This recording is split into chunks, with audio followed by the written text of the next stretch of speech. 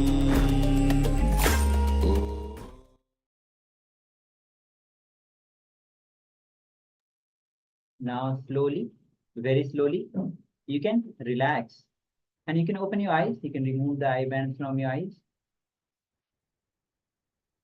And you can pen down what was being revealed to you through your third eye. So just pen down, and then I'll project you the actual numbers which was actually being projected on your screen. So pen down what was being revealed to you through your third eye. So do not hesitate to put whatever was revealed to you. It can come as thought, it can come as a visual, it can come in different means. So do not hesitate to put whatever was revealed to you.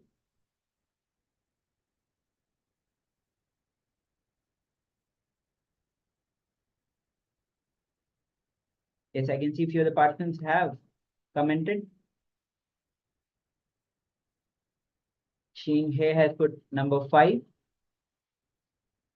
IZTK has put 5, 1, 4, 2, 7.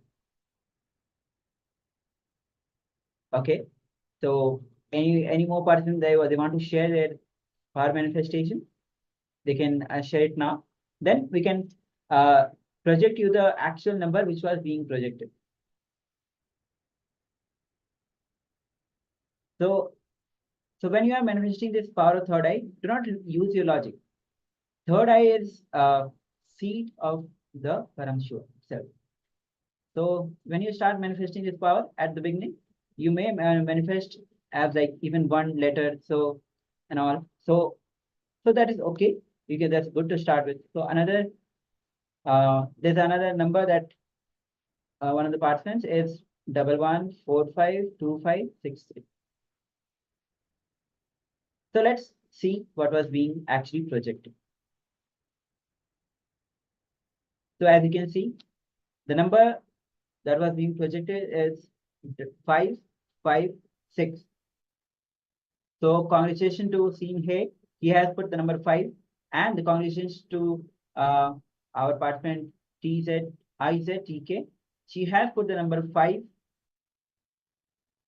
and in the second comment she has put the number 6, 5, which is actually matching. So even though this is a very good start, you are not able to see the whole number as it is like 556, the exact number, but you have seen the number and like 5, 6, and participants have shared it. So congratulations. If you have already recorded your video, you can go on sharing with on social media and celebrate your power manifestation. See, when the more and more you manifest the powers, these third eye powers, the more you manifest oneness through you. You manifest unclutching through you. You start manifesting the state, space, and powers of Paramashiva. Not only that, when you start manifesting these powers, there is cognitive shift that happens within you. And when there is a cognitive shift, you start manifesting which you could not manifest before. You start manifesting things which were not possible for you. You start manifesting outside as well. When there's a cognitive shift happens within you, the pattern starts breaking within you. And these are the pattern which blinds you in so many ways, which brings impossibilities in so many ways. So when these impossibilities, these patterns drop, you start seeing new possibilities in you. You can see life in a new way. New opportunities start coming in you. So with this, let's move on to the next round. So with this, we'll be moving on to the next round. So let's get ready. Again, please blindfold yourself.